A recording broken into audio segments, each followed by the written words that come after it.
Leaders Talk tribunbengkulu.com.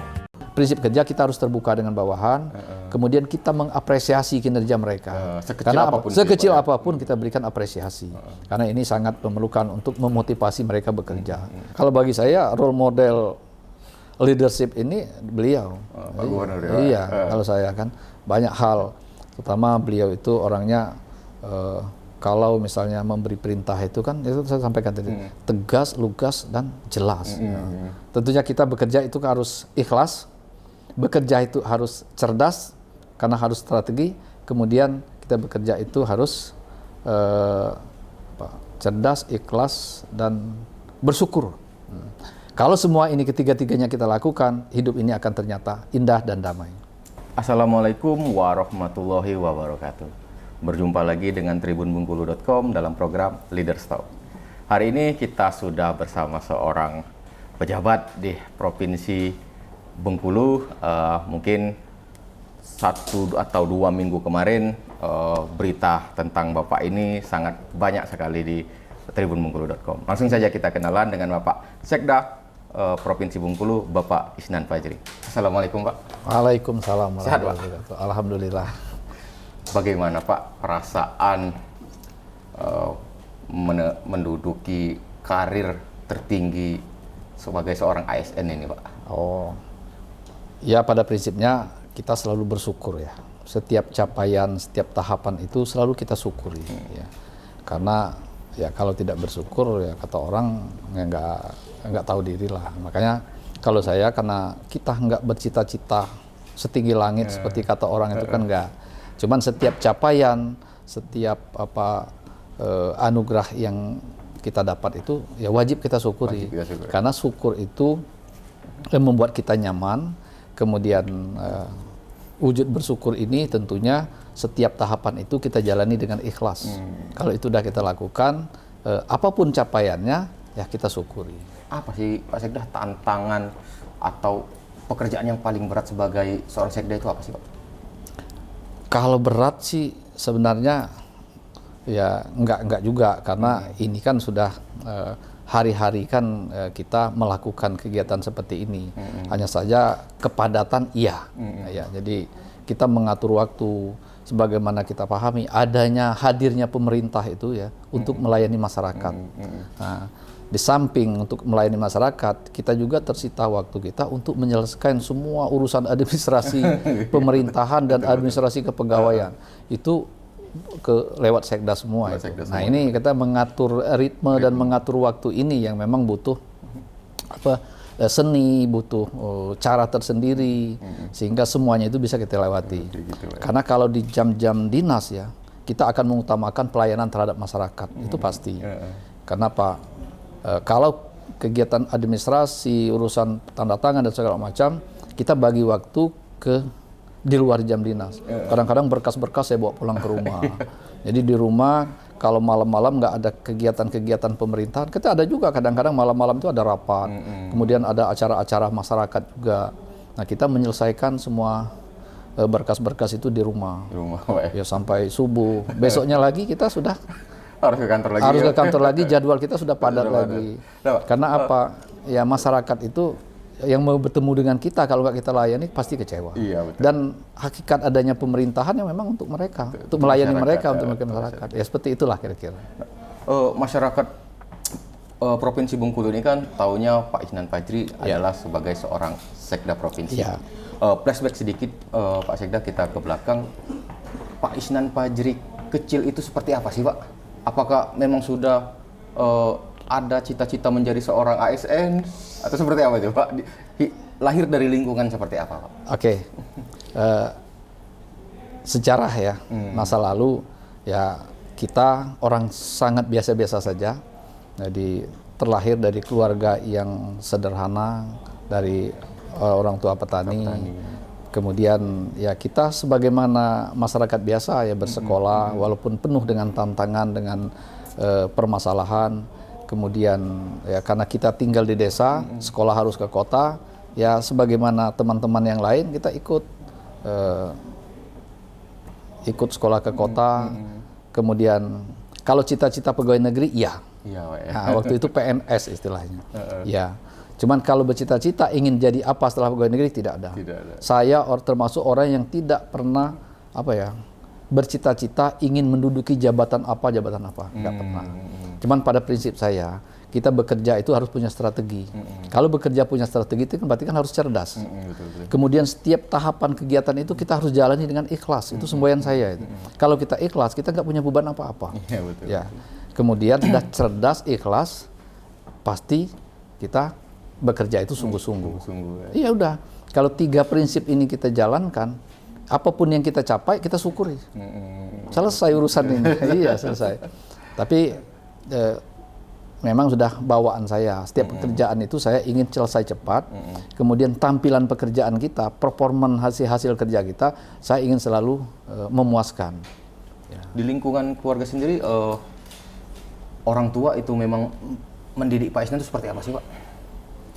Ya, orang tua itu hanya menanamkan nilai-nilai ya. Nilai-nilai kebaikan, norma-norma. Karena orang tua kita kan petani. Jadi yang kita dapat, yang kita ikuti dari mereka itu bagaimana mereka menanamkan nilai-nilai kejujuran, bagaimana mereka menanamkan nilai-nilai persahabatan, saling menghormati, itu saja. Kalau selainnya itu kita ya dapat di proses hidup sehari-hari saja. Kemudian di bangku sekolah. Di sekolah juga kita sekolah kita yang sekolah yang memang terencana itu ya sebatas SMA. Setelah SMA kita nggak tahu akan sekolah kemana karena orang tua kita boleh dikatakan ya nggak mampu lah untuk mengikuti lebih dari itu. Walaupun mereka nggak pernah ngomong kamu jangan sekolah lagi, nggak pernah. Dia akan pasti dengan segala daya dan upaya pasti akan memberi spirit ke kita, kamu harus sekolah. Tapi kitanya kan mikir juga waktu itu. Tapi ada jalan kalau menurut saya. Ya benar kata pepatah itu, kalau kita punya kemauan, ada aja ditunjukkan jalan. Ditunjukkan jalan itu. Makanya saya itu tamat SMA itu, diploma 1 itu sudah ikatan dinas loh. Ini seleksi, ikuti, lulus. Terus setelah ikatan dinas saya diangkat jadi PNS, kemudian saya ikut lagi diploma 3, tugas belajar setelah jadi PNS dari D3. Setelah selesai D3 tugas belajar, saya pulang lagi mengabdi lagi. Terus di zaman saya itu kan susah mau sekolah itu. Kita di tempat kita di Bengkulu Selatan saya itu nggak ada sekolah perguruan tinggi. Makanya kita harus ikut sekolah ikatan dinas. Kalau ikatan dinas kita tugas belajar. Saya diploma 1 di Jambi, D3 saya di Purwokerto ya, di Jawa Tengah. Ya karena waktu itu rayon ya. Karena tugas belajar kita dapat rayon situ. Kembali lagi kita ngambil S1, kemudian setelah berdinas lagi kita ambil S2. Semuanya biaya pemerintah. Makanya saya ini anak negara. Ya, jadi kualat kalau saya tidak mengabdi penuh kepada negara. Betul. Terkait dengan apa yang saya dapat hari ini, itu kalau menurut saya bonus dari kerja kita sungguh-sungguh dan kerja ikhlas itu.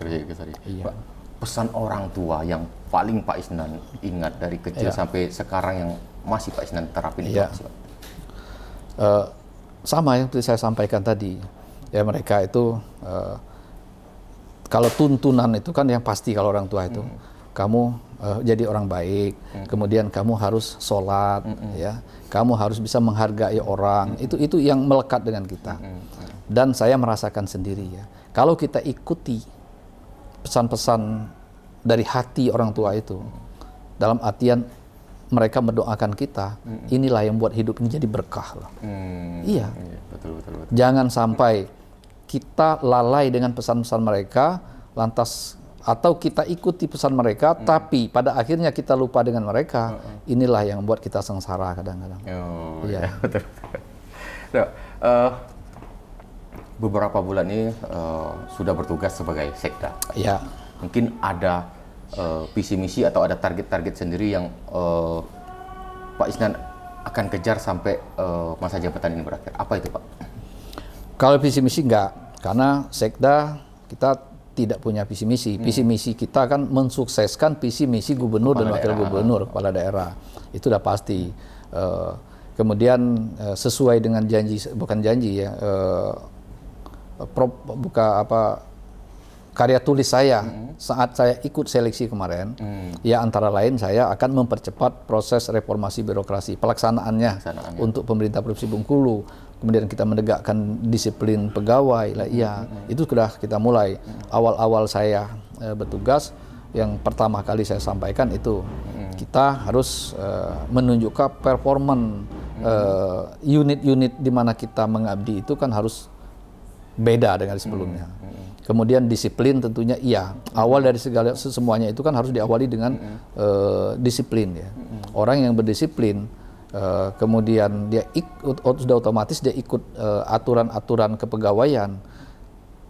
Kalau itu sudah dijalankan, satu langkah kita sudah menemui kemajuan untuk mengefektivitaskan kinerja dan mengefisiensikan waktu di dalam menyelesaikan pekerjaan. Ya, karena apa? Jam sekian kita harus di tempat, orang mau berurusan kita layani, kemudian target kerja hari ini harus diselesaikan. Itu kan awalnya kan harus dengan disiplin diri ya. Kalau itu sudah kita lakukan, ya yang lain otomatis kan kita tinggal melengkapi ya. Yang nggak tahu kita belajar, kita nanya ke orang ya, sehingga target kinerja baik harian, mingguan, bulanan itu bisa tercapai. Kalau semua orang sudah menanamkan prinsip seperti itu, target organisasi itu akan tercapai ya, akan jalan dengan baik dan akan tercapai. Kalau target organisasi itu berjalan tercapai sesuai dengan tusi yang ada dengan mereka, sesuai dengan renja yang mereka susun, ya inilah akumulasi, inilah keberhasilan pencapaian visi dan misi. Nah kalau visi misi itu berhasil, ya dengan otomatis misi Bengkulu maju sejahtera hebat itu tercapai. Iya. Jadi tahapannya seperti itu. Yang menggerakkan birokrasi ini siapa? Ya saya selaku pejabat tertinggi di pemerintah Provinsi Bengkulu. Ya.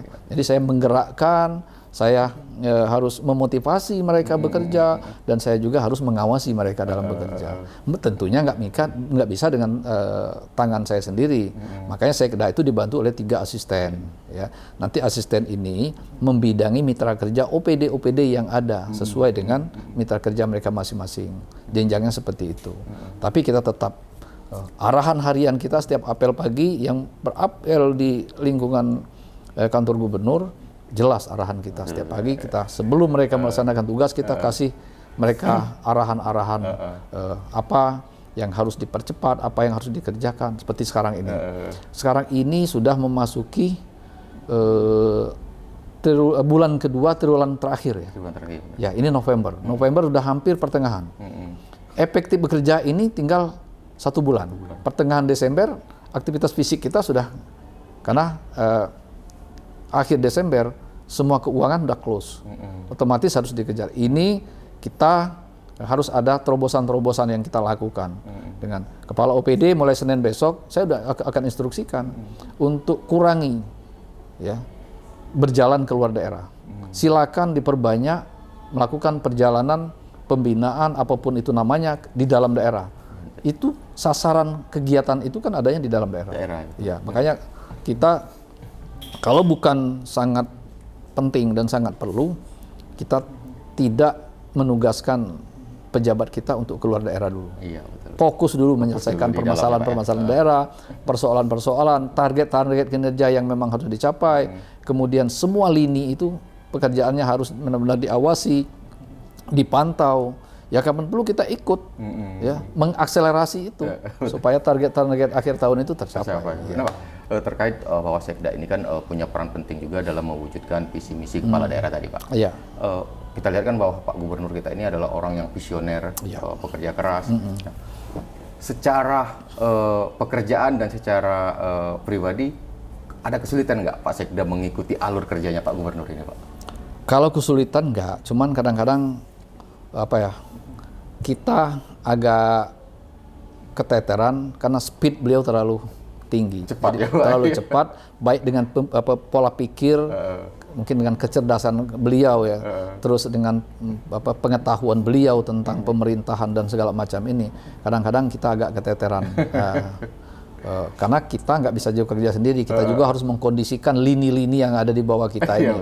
Nah ini yang kadang-kadang ada semacam hambatan kita di dalam mengikuti itu. Sebenarnya kalau arahan-arahan beliau itu sangat lugas, tegas, jelas. Jelas. Cuman tadi, ya, karena keterbatasan yang ada dengan sumber daya kita ini kadang-kadang yang kita nggak harusnya lari juga menyamai speed yang beliau kehendaki. Harusnya seperti itu. Nah ini yang kadang-kadang yang masih ada hambatan-hambatan. Ya tapi dengan ada yang seperti ini, ya kita akan lakukan terobosan-terobosan lah untuk menerjemahkan apa yang beliau mau. Dari dari sosok Pak Gubernur yang seperti itu, ada nggak sih yang mungkin Pak Sekda, wah ini harus saya tiru ini yang seperti ini gitu? Ada, banyak ya.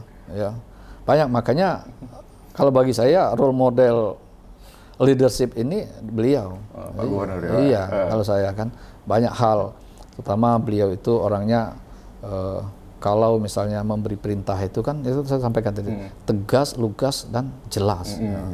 Kamu harus melakukan ini, kamu harus koordinasikan ini, kamu harus ini, nanti hasil yang diharapkan seperti ini.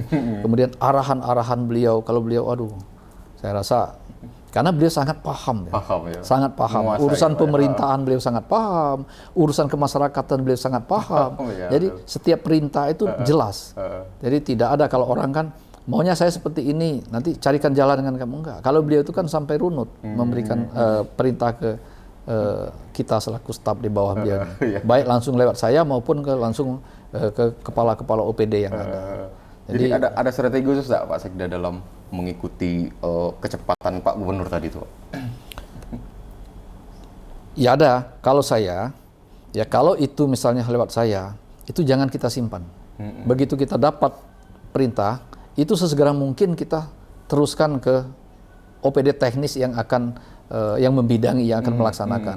Karena kalau kita simpan, penterjemahan ke bawah nanti sudah agak bias.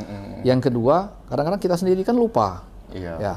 Belum lagi nanti yang dilakukan oleh mereka. Kemudian strateginya yang kedua juga, setelah kita sampaikan dan harus kita awasi.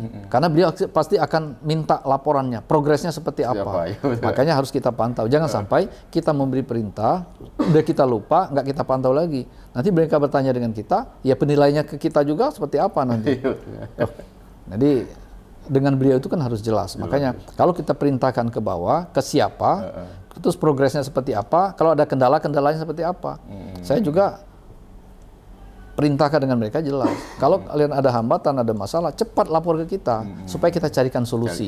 Iya, seperti itu. Jangan disimpan. Sejauh ini sudah, menurut Pak Sekda sendiri, sudah sejauh mana sih Pak keberhasilan Provinsi Bengkulu dalam mewujudkan visi misi kepala daerah itu? Ya silakanlah masyarakat yang menilai secara keseluruhan. Tapi kita punya ukuran-ukuran. Ya. Semua visi misi beliau itu sudah kita jalankan. Ya. Sudah kita jalankan. Tapi hambatan iya. Sebagaimana kita ketahui, kita tidak bisa berbuat maksimal. Visi misi yang disusun itu kan untuk 5 tahun. Sementara jabatan mereka ini hanya 3 tahun. Kalau 2024 ini berakhir, berarti kan 3 tahun. 2021 diangkat. Ya. Hanya 3 tahun. Di dalam menjalankan 3 tahun ini, 2 tahun itu COVID lah. Iya, betul. 2 tahun COVID. Jadi semua anggaran untuk pembangunan dan kegiatan kemasyarakatan itu dialihkan semua full untuk penanggulangan COVID. Otomatis kita nggak bisa buat apa-apa. Tapi ya, pada prinsipnya waktu itu saya masih di Bapeda, kita jamin semua 18 program prioritas Pak Gubernur itu ya, itu harus terlaksana. Tapi capaiannya mungkin tidak 100%. Ya iya, karena semuanya kan terhambat karena faktor-faktor tadi yang memang tidak bisa dihindari secara nasional bakal internasional. Makanya kalau orang yang komplain, misalnya program yang lain, pemberian gas gratis, apa tabung gas gratis, kita laksanakan. Kemudian pembangunan stadion mini, kita laksanakan. Ya, perkara tidak tercapai 100%, di dalam proses inilah ada hambatan-hambatan yang semua orang tidak menghendaki. Yang namanya juga bencana non alam ya. Force majeure lah Pak. Ya, jadi itu. Tapi semua item itu dikerjakan dan dilaksanakan. Nggak ada yang tidak terlaksana. Gitu. Nah, Pak Sekda kan adalah sebagai istilahnya pengayom semua PNS di Provinsi Bengkulu ini ya Pak ya. Menurut Pak Sekda sendiri, bagaimana sih kinerja PNS-PNS di Bengkulu ini secara global? Secara umum baik ya, penilaian kita.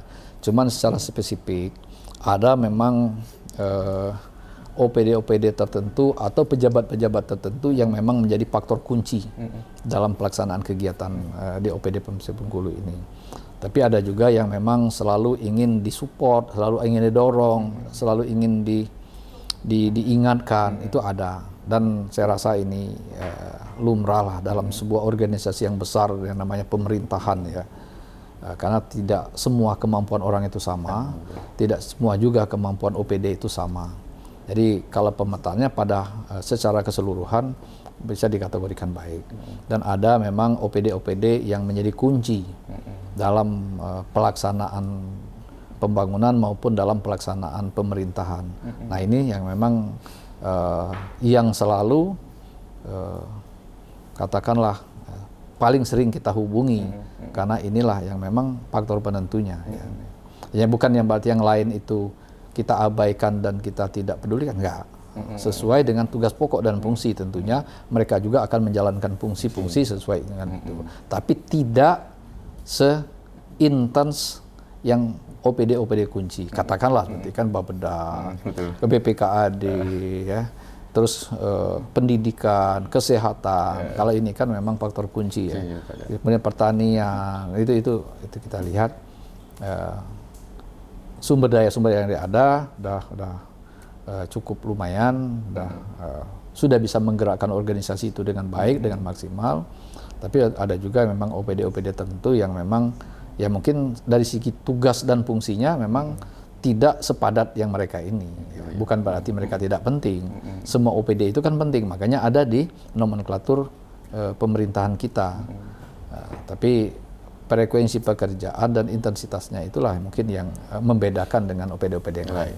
Nah, Pak, saya agak kepo dikit ini, Pak. Sebagai seorang sekda yang juga pengayom para PNS, ada nggak PNS di Bengkulu itu tiba-tiba datang ke Bapak curhat soal pekerjaan atau minta pendapat kalau saya ada kesulitan di sini bagaimana Pak? Itu mengalami seperti itu Pak? Kalau dengan posisi saya sebagai seorang sekretaris daerah ya belum, karena saya baru. Tapi waktu sebelum sekda ada, ya, Pak, ya? Iya. Kalau saya di kepala OPD ada, kayak di Bapeda. Apa sih Pak keluhan paling banyak PNS itu coba? Biasanya ada mereka keluhan dengan padatnya frekuensi pekerjaan. Kemudian mungkin ada beberapa distribusi sumber daya yang mungkin tidak merata, ya, sehingga masuk dengan beban kerja dan segala macam. Terus kita cari solusi. Seperti saya lama di Bapeda ya. Di Bapeda itu kita terapkan kerja tim. Nah itu salah satu solusinya. Jadi kalau ada memang kerjaan-kerjaan itu yang memang padat dengan butuh waktu yang cepat, kemudian melibatkan orang banyak, kita bentuk tim. Ya.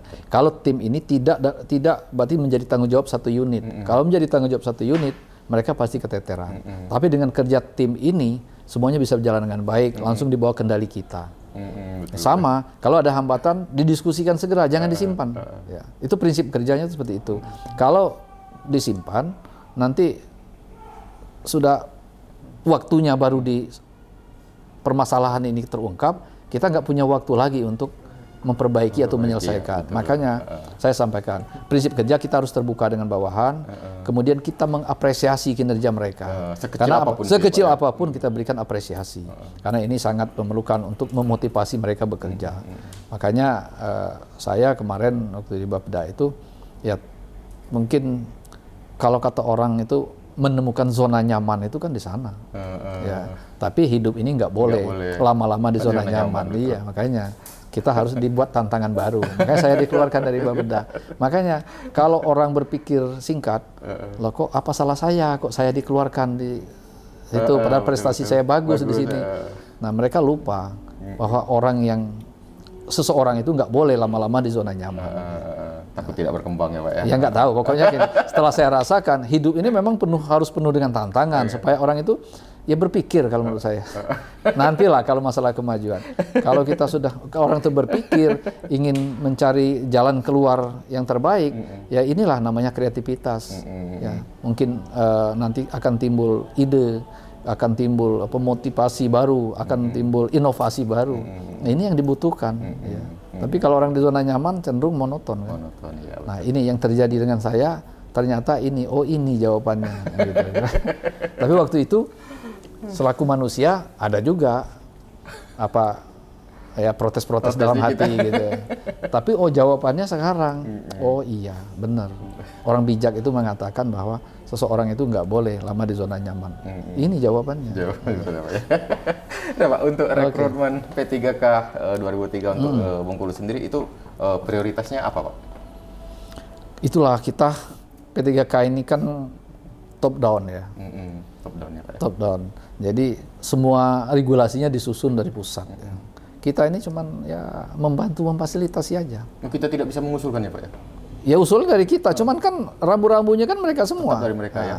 Contoh misalnya gini, kita tahu persis ya, orang yang katakanlah persyaratannya kan harus honor dulu. Ya betul. Honorer itu udah lama. Kita udah tahu persis loyalitas, kinerja segala macam mereka baik ya. Tapi kita nggak bisa mereka ini jadi prioritas untuk diterima. Ya, ada mungkin yang baru setahun 2 tahun, tapi dari secara administrasi mereka memenuhi persyaratan masuk. Ya, Pak. Masuk, lantas mereka ini nanti lulus. CAT itu kalau menurut saya ya kayak spekulasi saya itu. Iya. Tahu-tahu dia lulus nanti, kan kasihan kita, karena kita tahu persis. Tapi kita nggak ada campur tangan, kita nggak bisa sama sekali, karena sistemnya kan diatur semua dari nggak tahu dari Kemenpan dan BKN itu. Jadi ya kita nggak bisa lah gimana. Semau-maunya kita seluruh gubernur Indonesia itu ya harus adalah pertimbangan-pertimbangan daerah ya, karena daerah lebih tahu persis. Terus terang aja kalau kita mau mengatakan mereka ini terbaik. Belum tentu ya. Belum tentu juga. Yang namanya honorer ya. Honorer itu ya gimana lah. Kalau terbaik dia nggak mungkin jadi honorer. Iya, padahal usernya kan daerah. Iya daerah. Nah, ya ini makanya dari seperti kita itu kan sekarang tuh pelamarnya udah 1.000 lebih ya. Kuota yang diperebutkan untuk CAT itu hanya 200-an sekian. Nah kita nggak tahu 200 ini di mana nanti letaknya. Nah itu kalau tentang P3K, Pak, ya. Yang jelas pemerintah daerah sudah menyiapkan anggaran untuk menggaji mereka siapapun itu nanti yang lulus. Iya. Dan pesan yang tadi Pak, kerja harus ikhlas sama tradisi Pak ya. Prinsip kerja 3 tadi. Nah ini kan kita nanti akan pesta politik ini Pak 2024. Ya. Nah, kan, memang untuk ASN itu memang ada rambu-rambu yang harus dipatuhi. Sejauh ini bagaimana sih Pak persiapan Pemprov Bengkulu sendiri untuk menyukseskan pilkada pemilu di 2024? Pemilu otomatis ya, sudah jadi kewajiban pemerintah semua jenjang, pusat, provinsi maupun kabupaten. Kita akan mensukseskan itu. Kemudian penyelenggara pemilu kita akan berkoordinasi dengan para pihak termasuk instansi vertikal, termasuk aparat keamanan dan pengamanan. Kita bersinergi, berkoordinasi dengan baik. Alhamdulillah sampai saat ini untuk Provinsi Bengkulu kondusif ya. Kemudian semua tahapan berjalan dengan baik dan komitmen penyelenggara maupun komitmen pemerintah itu kan sangat kuat untuk mensukseskan pilkada ini. Dan di Bengkulu juga nggak terlalu banyak tantangan saya lihat ya, baik dari sisi geografis maupun dari sisi jangkauan ya, semuanya nggak ada yang terlalu sulit kecuali Pulau Enggano ya. Pulau Enggano juga distribusi logistik berjalan bagus. Saya laporan terakhir itu kemudian kita ada armada kapal juga yang mengantar atau mobilisasi baik masyarakat di Pulau Enggano. Kemudian kalau dari sisi ASN ya saya lah komandannya. Kalau untuk lingkup kewenangan pemerintah Provinsi Bengkulu, kita sangat tegas sebagaimana regulasi yang ada dan kita sudah tindak lanjuti dengan surat edaran untuk menjaga dan menjamin netralitas ASN terhadap penyelenggaraan pemilu. Kalau memang nanti ada ya tanggunglah risikonya sendiri. Kita akan tindak tegas, nggak ada main-main. Capek-capek jadi seorang Iya, ASN, Pak. Jangan sampai tercebur. Jangan sampai sepele tercebur. ya, Pak, ya. Makanya saya bilang kadang-kadang tuh serang aja, mungkin karena ketidakarifan dalam memanfaatkan teknologi, yang ada tidak faktor ketidaksengajaan dan segala macam. Makanya setiap kesempatan selalu kita sampaikan dengan ASN, baik pemerintah Provinsi Bengkulu maupun ASN yang di luar pemerintah Provinsi Bengkulu, ya harus ikuti rambu-rambu, netralitas itu harus dijaga, kemudian bermedsos ria itu juga harus arif dan bijaksana. Iya, karena kalau udah ASN udah apa, nggak ada cerita nggak tahu, nggak ada cerita saya nggak ada yang mengingatkan.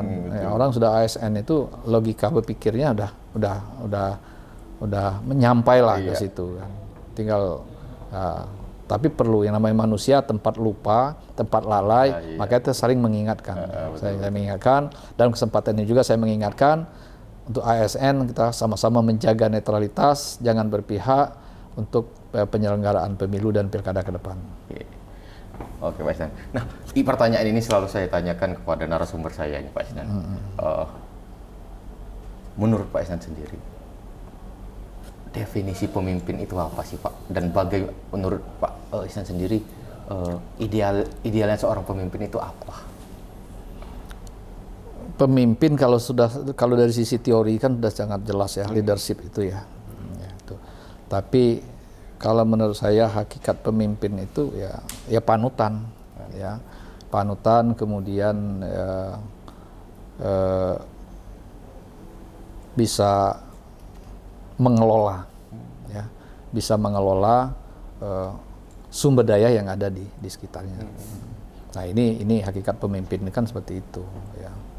Dan itulah yang diterapkan oleh Pak Isnan ya, Pak? Iya, nah, kita kan itu. Karena apalagi zaman sekarang ya, pemimpin nggak boleh harus duduk aja, kemudian menjaga menjaga diri untuk memberi jarak terhadap orang. Ya. Pemimpin itu kan harus berbau, jangan anti. Dan ya ingat saya sampaikan dari tadi, hakikat adanya pemerintahan dan adanya pemimpin di pemerintahan itu kan sebagai pelayan. Jangan sampai salah. Jangan ada pemimpin minta dilayani. Ya. Kita diamanakan untuk bagaimana sebisa mungkin kita mengakomodir semua kepentingan-kepentingan yang ada di masyarakat, menampung semua keluhan di masyarakat. Mungkin kita membuka diri untuk masyarakat bisa berinteraksi dengan kita. Ya itulah pemimpin. Ya. Satu kali lagi, penegasan prinsip hidup Pak Isnan yang dari kecil sampai sekarang masih dipegang tadi, Pak. Kalau dari sisi bekerja, tentunya kita bekerja itu harus ikhlas, bekerja itu harus cerdas, karena harus strategi, kemudian kita bekerja itu harus cerdas, ikhlas, dan bersyukur. Kalau semua ini ketiga-tiganya kita lakukan, hidup ini akan ternyata indah dan damai. Oke. Oke, pemirsa tribunbengkulu.com, tidak terasa sudah 30 menit lebih kita berbincang dengan Pak Sekda Provinsi Bengkulu. Semoga bisa diambil manfaatnya. Akhir kata, wassalamualaikum warahmatullahi wabarakatuh.